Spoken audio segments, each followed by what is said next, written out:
শীতকালে হাঁসের মাংস খাইতে বেশি মজা, আমার কাছে তো তাই মনে হয়। আপনাদের কাছে কি মনে হয় একটু কমেন্টস করে জানাইন তো।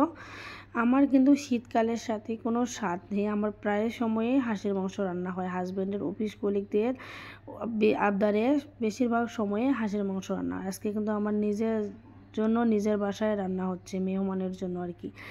এখানে আমি রান্না করার জন্য পেঁয়াজ পরিমাণ অনুযায়ী নিয়েছি, আর গরম মশলা দিয়েছি, সাদা এলাচ, কালো এলাচ আর দারচিনি দিয়ে একটু লাল লাল করে ভেজে নিয়েছি। তারপর এখানে পরিমাণ অনুযায়ী দিয়ে দিলাম আদা বাটা আর রসুন বাটা। এখানে আপনার মাংসর পরিমাণ অনুযায়ী কিন্তু দিতে হবে। অনেকে বলেন পরিমাণ বলেন না কেন, পরিমাণ বলবো কেমনে বলেন তো। আপনি যদি 5 কেজি গরু মাংস নেন, আমি যদি 2 চামচ এখানে জিরা বাটা দেই, তাহলে কি আপনার 5 কেজির সাথে এখানে মিলে যাবে বলেন তো আপনারা? তা তো মিলে যাবে না। তাই আপনারা, আমি সবসময় বলি আপনারা পরিমাণ অনুযায়ী দিয়ে দেবেন।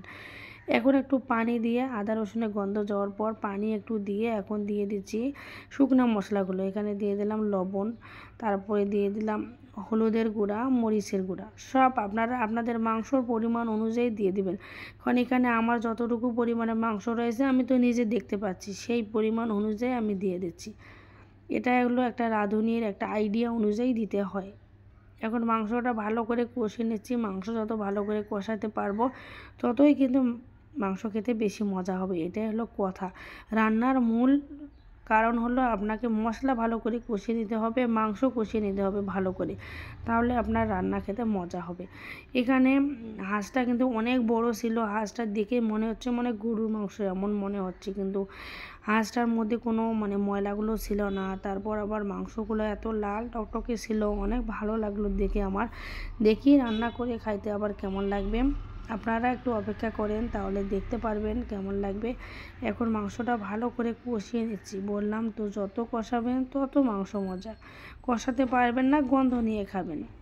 তাই ভালো করে কষিয়ে রান্না করবেন, হাজব্যান্ডের মন জয় করবেন এভাবে রান্না করে খাওয়াইয়ে, তাহলে কিন্তু।